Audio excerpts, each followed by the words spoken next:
Assalamualaikum warahmatullahi wabarakatuh.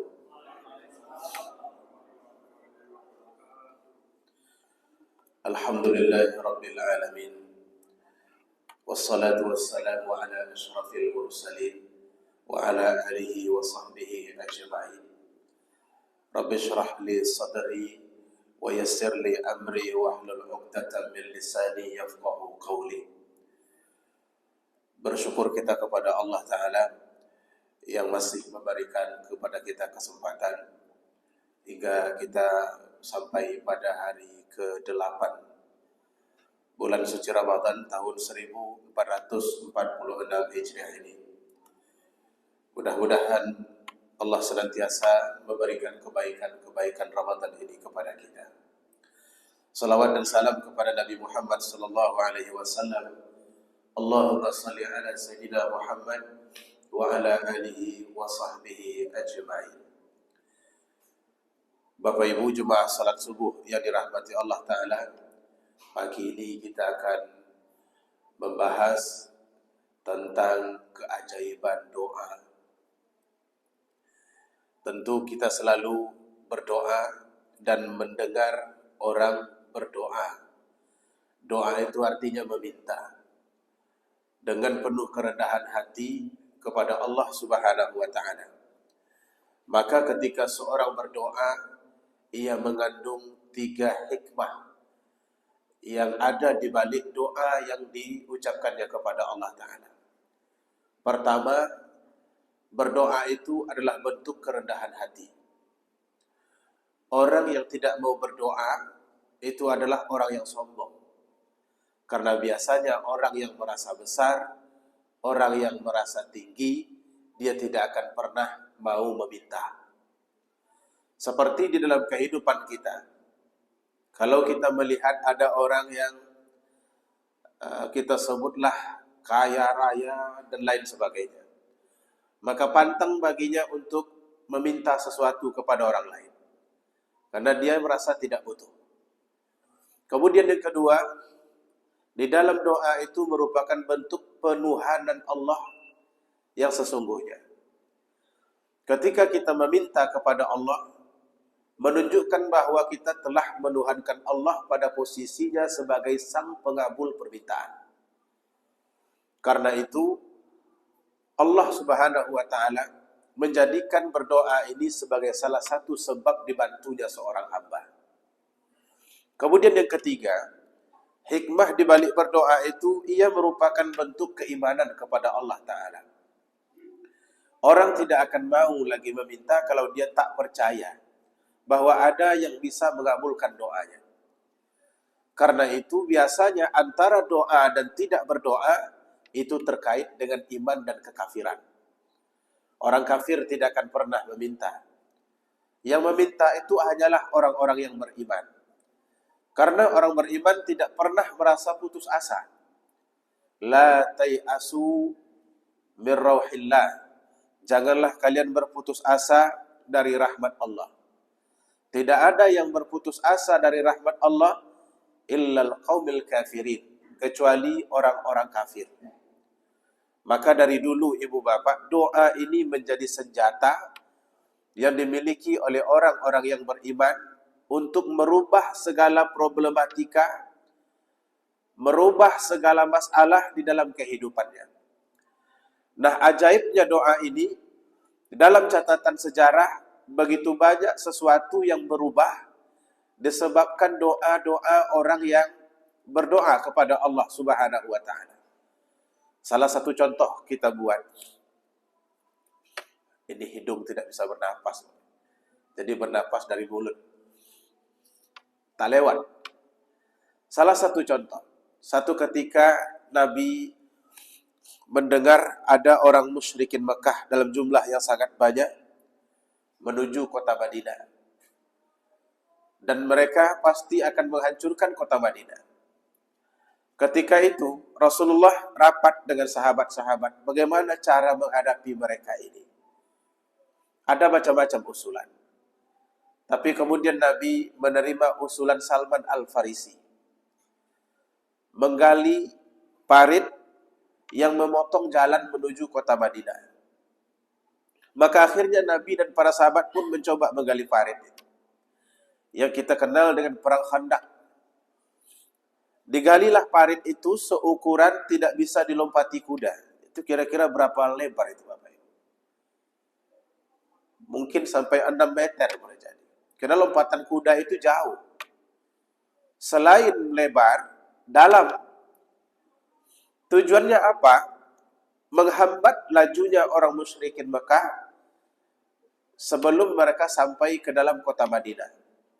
Jadi target Nabi SAW, kalau mereka sudah masuk dalam perangkap itu, dengan mudah diprediksi mereka bisa dihabisi.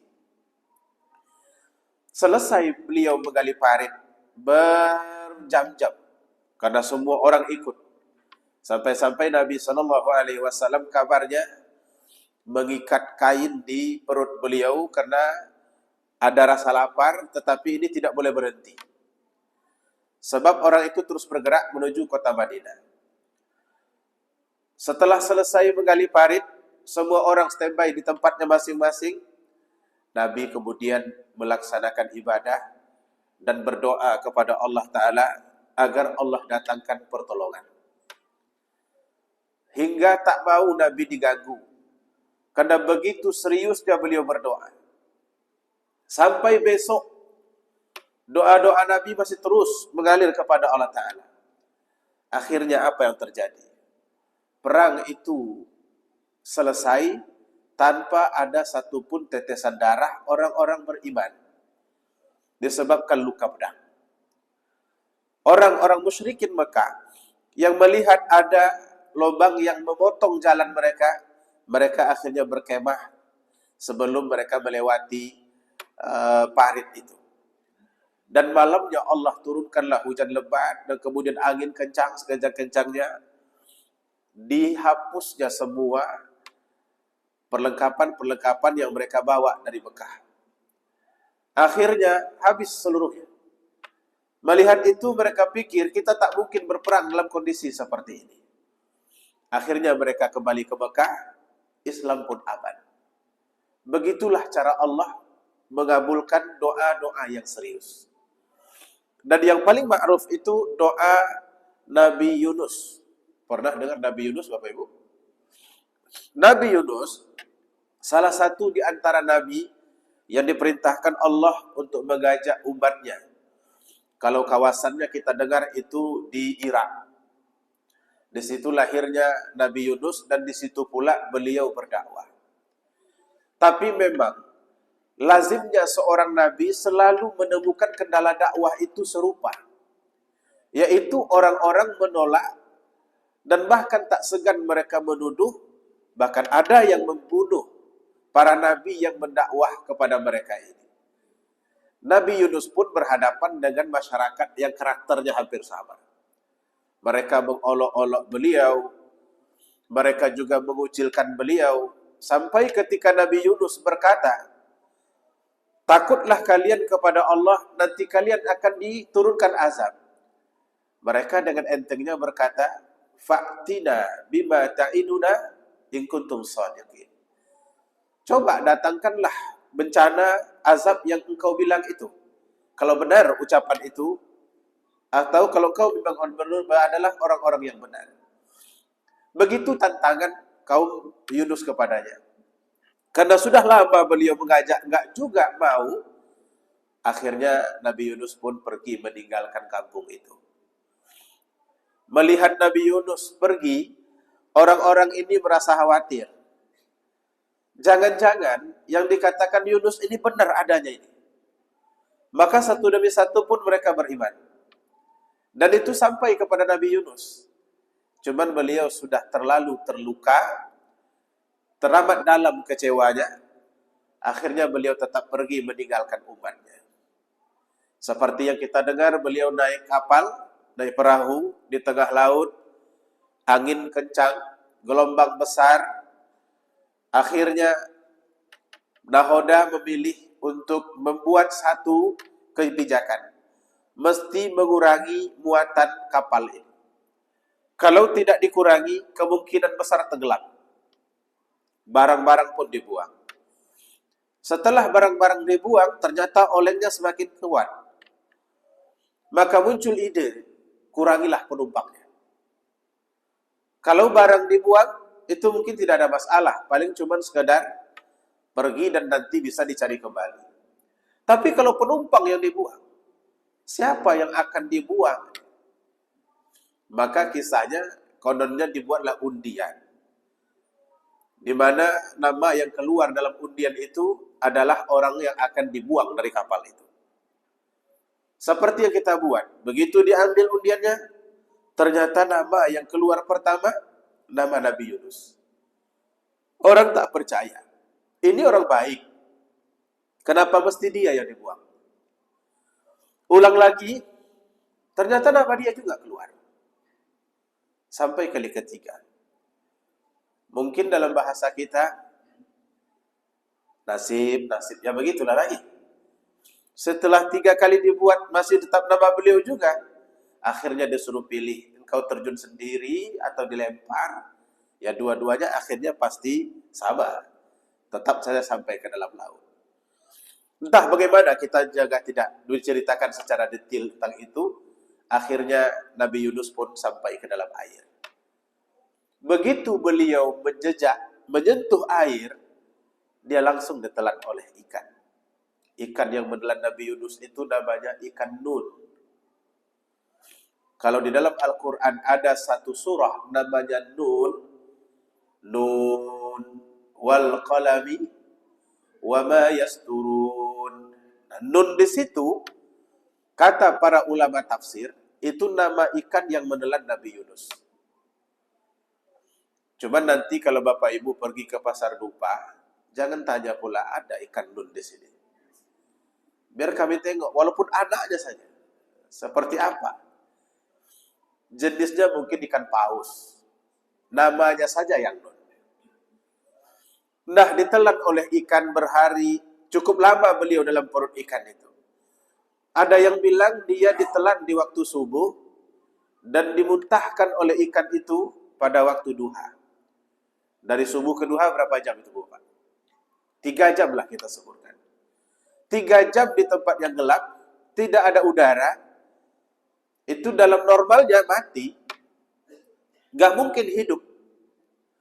Ada juga yang bilang ditelan di waktu subuh, dikeluarkan di waktu asar. Dan bahkan juga ada yang menyebutkan bahwa dia ditelan di waktu subuh, dikeluarkan 40 hari kemudian. Nah, di dalam perut ikan itulah Nabi Yunus berada. Dia merasa sangat kegelapan. Bayangkan saja sudah berada dalam perut ikan, berada di dalam laut lagi. Udara tidak ada, tambah berat dalam perut ikan lagi. Akhirnya beliau menyadari sesuatu.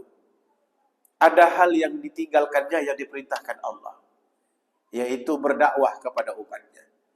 Maka beliau pun akhirnya berdoa, Allahumma inni zalamtu nafsi faghfirli. Ya Allah, aku sudah menzalimi diriku sendiri, maka ampunilah aku. Doa Nabi Yunus ini menggetarkan arsy. Akhirnya Allah perintahkan ikan yang menelan Nabi Yunus untuk memuntahkannya kembali. Maka beliau dimuntahkan ke tepi dalam kondisi yang sangat lemah. Begitulah ibu bapak, kisah-kisah yang menceritakan kepada kita betapa sebuah doa itu memiliki kekuatan yang luar biasa. Doa itu bisa membuat yang mustahil menjadi kenyataan. Doa itu bisa membuat yang susah menjadi mudah. Doa itu bisa membuat sesuatu yang tak mungkin jadi mungkin. Kehebatan doa itu sudah pernah dibuktikan oleh berbagai macam pihak dan orang-orang tertentu. Oleh karena itu, berdoa ini menjadi senjata yang mesti kita gunakan dalam hidup. Nah, pertanyaannya adalah bagaimana caranya supaya doa kita diterima oleh Allah Subhanahu wa taala. Pertama, berdoalah dengan sepenuh hati dan sungguh-sungguh. Kita paham bahwa kadang-kadang doa itu dipengaruhi oleh suasana hati. Kalau hati kita sedang senang, itu doa tak serius. Tapi kalau hati kita sedang resah, ada perasaan takut, biasanya doa kita sangat-sangat serius. Umpamanya anak kita sedang sakit, masuk di ruang ICU. Kata dokter, ibu, bapak, anak bapak ibu ini penyakitnya parah. Dan menurut ilmu kedokteran, ini sulit sekali disembuhkan, kecuali dengan pertolongan Tuhan. Kalau sudah mendengar kalimat itu, maka doa kita akan berlipat ganda dan sangat serius. Tak jarang kita meneteskan air mata. Tangan tinggi ke atas, hidung tersumbat karena menangis. Kalau hidung tersumbat ini kena flu ya. Bukan karena menangis. Kesungguhan itu nampak dari situ. Nah ternyata Allah kepengennya kita berdoa seperti itu. Ud'uhu khawfan wa taba'a. Mintalah kepada Allah dengan penuh khauf. Khauf itu takut, ibu bapak. Takut kalau doa ini tidak dikabulkan, lalu kita tidak mendapat solusi dari problem yang kita hadapi. Rasa takut itulah akhirnya yang tergambar di dalam sikap kita dalam berdoa. Tapi itu biasanya ketika kita dalam kondisi terjepit, susah, dan banyak masalah, maka kita berdoa serius. Kalau kita tidak lagi terjepit, happy-happy saja, itu doa itu biasanya ucap-ucap juga, cuman nggak dari hati. Rabbana atina fid dunya hasanah wa fil akhirati hasanah. Alhamdulillahirabbil alamin. Karena sedang nggak butuh. Allah maunya kita berdoa memang benar-benar butuh. Dengan begitu baru Dia kabulkan. Dan kemudian lagi katanya, taba'a. Berdoalah kepada Allah dengan penuh ketamakan. Tamak. Dalam hidup tamak ini tak elok sebetulnya. Karena tamak itu lebih identik kepada sifat selalu merasa kurang puas dengan apa yang ada. Sudah punya mobil 1, mau 2. Tamak itu.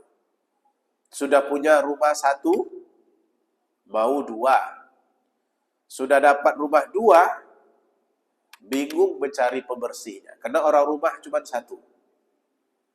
Solusinya, tambah pula orang rumah 1 lagi. Itu juga tamak namanya. Tamak ini tidak boleh. Karena pernah membinasakan manusia. Contohnya Qarun. Qarun itu adalah orang yang tamak. Sekalipun harta bendanya sudah banyak, akhirnya muncul sifat kikirnya.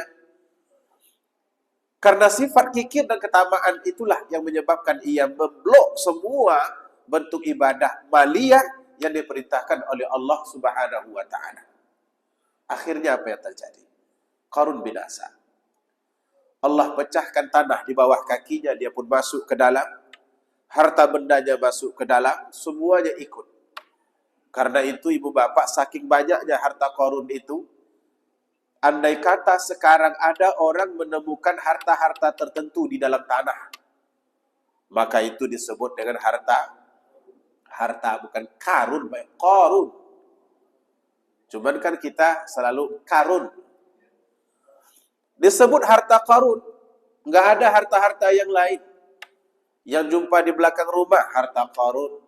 Yang jumpa nanti di dalam tanah, harta Qarun. Pokoknya harta Qarun. Asal kuning saja itu harta Qarun. Kecuali yang mengapung di Sungai Siak. Itu harta-harta mereka. Nah karena itu, maka Qarun pun akhirnya memblok, menutup semua ruang, dan akhirnya Allah binasakan dia. Maka tamak di dalam hidup tak boleh, tapi tamak dalam doa itu dianjurkan. Seperti apa tamak dalam doa itu? Jangan pernah merasa puas kalau hanya minta sekali. Minta terus. Kalau Allah belum kabulkan, minta terus. Nggak bisa minta, nggak cukup minta pagi, minta siang. Nggak juga bisa nggak dikabulkan, minta malam. Karena logikanya begini, Bu Bapak. Orang kan kalau sering minta, akhirnya dapat. Walaupun kadang-kadang dapat itu dimarahi gitu. Ya udahlah, ambillah, kan begitu jadinya. Nah kita kan nggak ada masalah, yang penting kan dapat. Contoh yang bisa kita buat. Betapa Ngotot itu atau tamak itu berpengaruh kepada pengabulan doa. Seorang anak minta handphone. Apa eloknya judul handphone ini? Handphone kalau untuk anak-anak apa, Pak? Yang mahal itu apa namanya? iPhone. iPhone atau iPhone? Oh, iPhone. Minta kepada maknya belikan kakak iPhone. Anaknya masih SMA. Dipegangnya baju maknya. Maknya tidak open karena sedang otong bawang. iPhone apa nih? Banyak tuh handphone yang lama tuh masih bisa dipakai. Ditarik juga lagi. Mak, belilah iPhone. Semua kawan-kawan itu pakai iPhone. Cuman adik yang pakai Realme. Jauh bener jaraknya antara iPhone dengan Realme. Akhirnya maknya menepuk tangan. Lepaskan. Nampak mak sedang bekerja nih.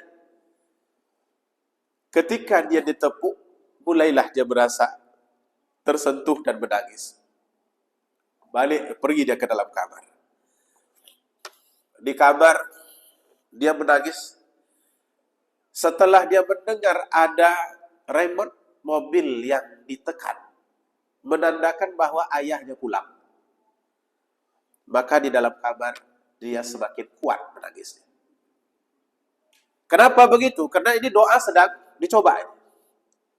Walaupun yang dicoba itu sepertinya amat besar. Terdengar oleh ayahnya, ini kenapa anak gadis menangis? Yang dicarinya pertama siapa? Maknya, Pak. Karena ada informasi yang harus didapatkan dari ibunya. Kenapa itu anak menangis? Kata maknya, dia minta iPhone, Pak. iPhone? Mahal iPhone tuh. Awalnya mungkin tidak diopenin, tapi begitu dia terus-terusan menangis, lama-lama dia akan bertanya kepada istrinya, ada duit kita. Kalau sempat terdengar oleh anak di dalam, menangisnya tambah kencang atau berhenti? Tambah kencang, Pak. Dia semakin kuat menangisnya. Ada duit kita. Entahlah, Pak. Di rekening BCA tuh, sedikit lagi tinggal. Di rekening BRI, rupanya ada 13 rekeningnya. Banyak sekali. Begitu ditanya rekening beruang ini, menangisnya semakin kuat. Baru dia berhenti ketika dia sebut, belilah dulu. Nanti Bapak ganti. Begitu terdengar oleh anaknya, alhamdulillah. Akhirnya terkabulkan juga doanya. Begitulah cara kita kepada Allah Ta'ala. Jadi jangan berhenti. Ketika satu kali belum dikabulkan, bersifatlah tamak di dalam meminta kepada Allah Subhanahu wa Ta'ala. Apapun yang menjadi hajat kita. Kemudian ada pesan Nabi Sallallahu Alaihi Wasallam bahwa janganlah berputus asa ketika doa belum dikabulkan.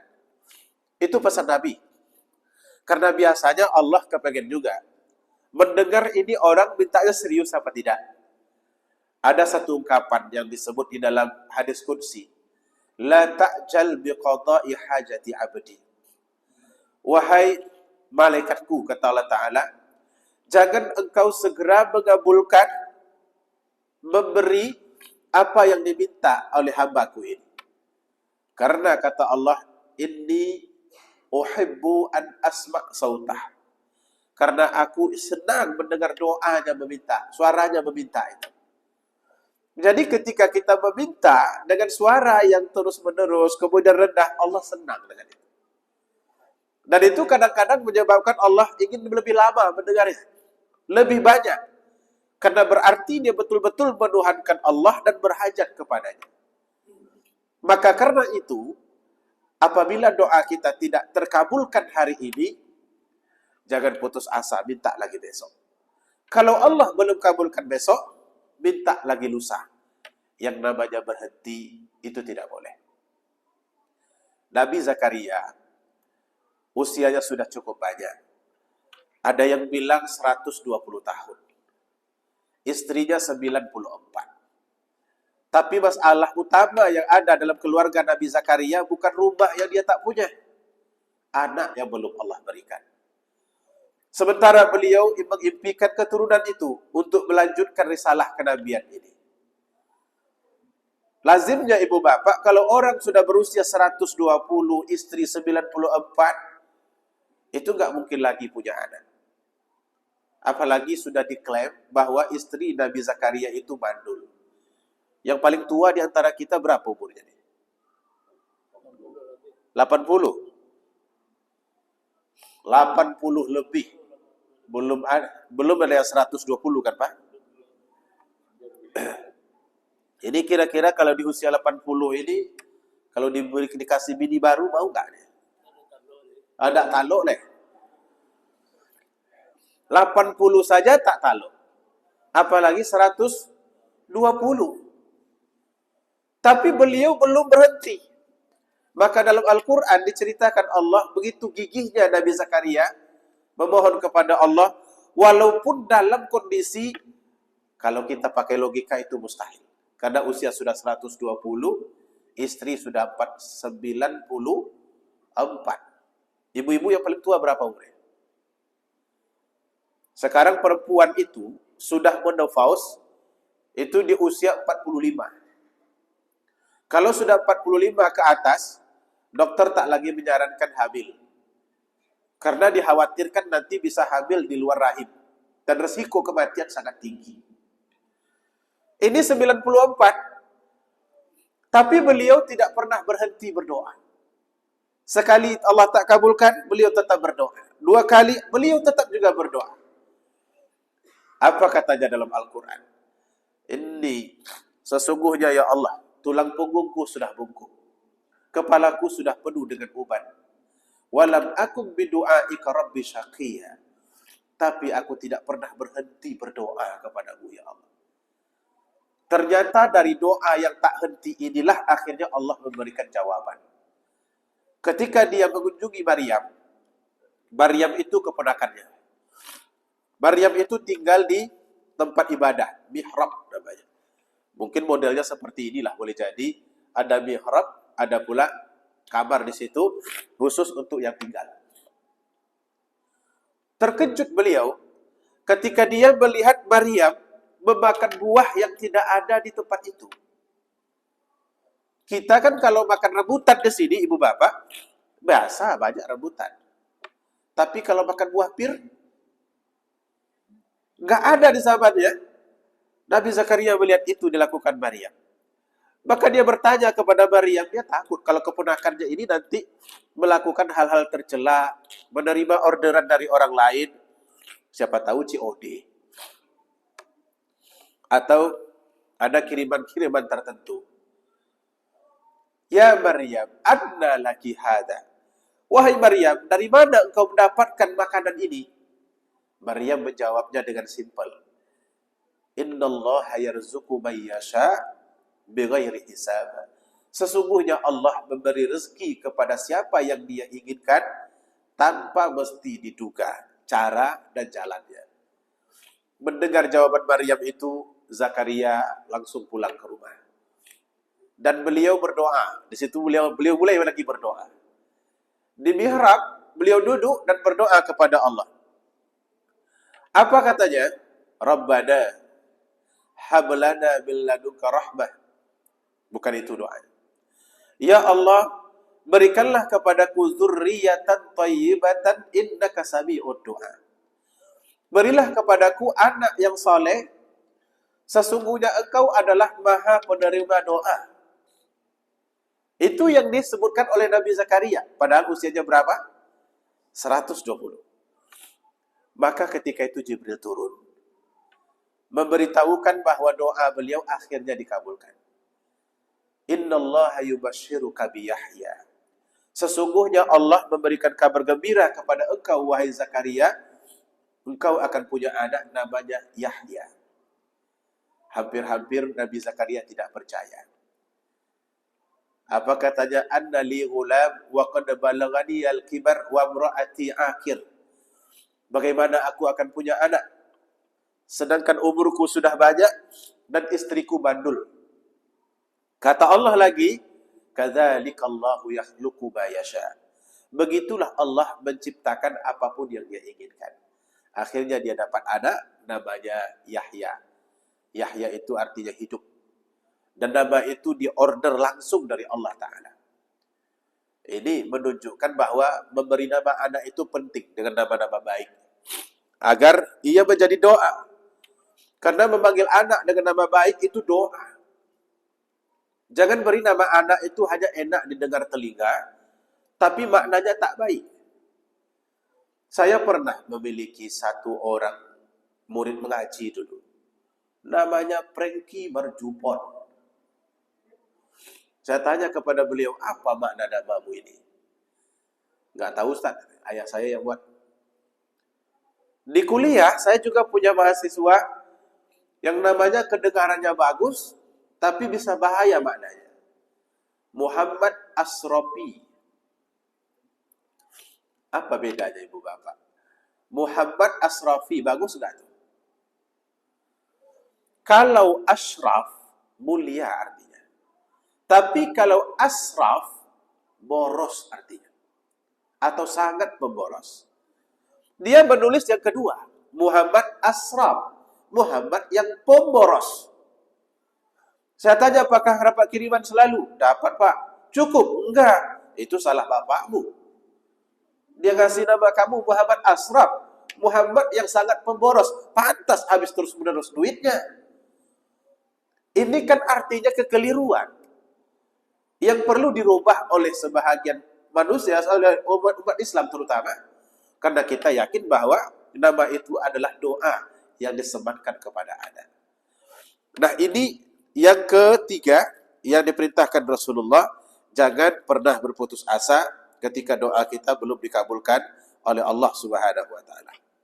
Kemudian, yang keempat, yang perlu kita miliki dalam berdoa, yakin bil ijabah. Yakinlah bahwa Allah akan mengabulkan. Kalau sekiranya terbersit di dalam hati, ini kayaknya doaku tidak dikabulkan Allah. Bakal tak dikabulkan kalau begitu. Tapi yakinlah, kata Nabi, bahwa Allah akan mengabulkan. Dengan penuh keyakinan, maka doa-doa itu akan dikabulkan oleh Allah Subhanahu wa Ta'ala. Bapak Ibu yang dimuliakan Allah, inilah salah satu di antara amalan-amalan yang selalu dilakukan Rasulullah di dalam bulan suci Ramadan, seperti yang kita berada sekarang di dalamnya. Karena ternyata salah satu di antara doa yang paling makbul itu as-saim hatta yuftir. Doa orang yang berpuasa sehingga dia berbuka puasa. Ada 3 doa yang makbul itu. 1, imamul adil. Imam yang adil. Imam ini maksudnya pemimpin. Kalau sudah pemimpin namanya, maka pemimpin itu milik semua orang. Baik yang berpartai ini, berpartai itu, A, B, C, D, tidak ada bedanya. Karena dia milik semua orang. Cuman itu jarang terjadi. Kalau sudah mau konteksnya konteks demokrasi seperti sekarang, itu nggak terjadi. Kalau sudah naik partai tertentu, maka partai lain selesai. Naik pula partai lain, partai mantan berkuasa selesai. Istilahnya semuanya sistem balas dendam. Ini naik, habiskan. Ini naik, habiskan semuanya. Padahal, salah satu di antara yang menyebabkan kita itu memiliki kelebihan, ketika kita menjadi pemimpin, semua orang ini adalah rakyatnya. Baik yang partainya biru, partainya merah, partainya pink, partainya hijau, partainya kuning, itu semuanya adalah rakyatnya. Tidak ada beda, baik yang mendukung ataupun yang menolak. Kemudian yang kedua, wasaim hatta yuftir. Orang yang berpuasa sehingga dia berbuka. Jadi rentang waktu yang dimiliki oleh orang yang berpuasa dalam pengabulan doa itu cukup panjang. Mulai dari terbit matahari, mulai dari fajar sampai terbenam matahari. Kemudian yang ketiga, wada'watul mazlum, doa orang yang dizalimi. Kalau ada kezaliman yang kita lakukan terhadap orang lain, maka doanya sangat makbul. Karena Allah sedang berada di posisinya. Umpamanya, ada pembahagian harta warisan. Lalu kita menguasai. Padahal ini bukan hanya hak kita. Ada hak abang, ada hak adik-adik. Tapi kita ambil sendiri. dijual, dikelola, hasilnya diambil sendiri, karena kita merasa lebih baik dan lebih pintar, perbuatan itu perbuatan zalim. Dan Allah Ta'ala akan menjadikan kita kering, karena perbuatan zalim itu melalui doa-doa orang yang dizalimi. Kalau mereka meminta kepada Allah, ambillah harta milikku darinya dengan cara engkau, maka Allah akan mengambilnya. Kalau Allah sudah mengambilnya dengan caranya sendiri, repot kita ibu bapak. Karena Allah punya banyak cara yang tak pernah kita bayangkan. Kalau kita mungkin ambil, konfrontasi, selesai. Tapi kalau Allah, dia bisa mengambilnya melalui penyakit. Bisa mengambilnya melalui musuh dengan orang lain. Bisa mengambilnya melalui kebakaran. Bisa mengambilnya melalui kebangkrutan. Bisa mengambilnya melalui pecahnya keluarga, berpisah antara suami dan istri. Bisa diambilnya melalui perangai anak habis-habisan. Ini yang akan terjadi ketika doa-doa orang yang dizalimi itu disampaikan kepada Allah Ta'ala. Maka mudah-mudahan di bulan suci Ramadan ini, mari kita perbanyak doa. Doa yang terbaik di bulan suci Ramadan ini, seperti yang kita sampaikan beberapa waktu yang lalu, Allahumma inni as'aluka ridhaka wal jannah. Itu doa yang terbaik di bulan suci Ramadan. Allahumma inni as'aluka ridhaka wal jannah. Ini selalu kita ucapkan. Mudah-mudahan kita diberikan oleh Allah keridhaannya dan diberikan pula oleh Allah surganya. Amin ya rabbal alamin. Demikian yang dapat kita sampaikan, lebih dan kurang mohon maaf. Billahi taufiq wal hidayah. Wassalamualaikum warahmatullahi wabarakatuh.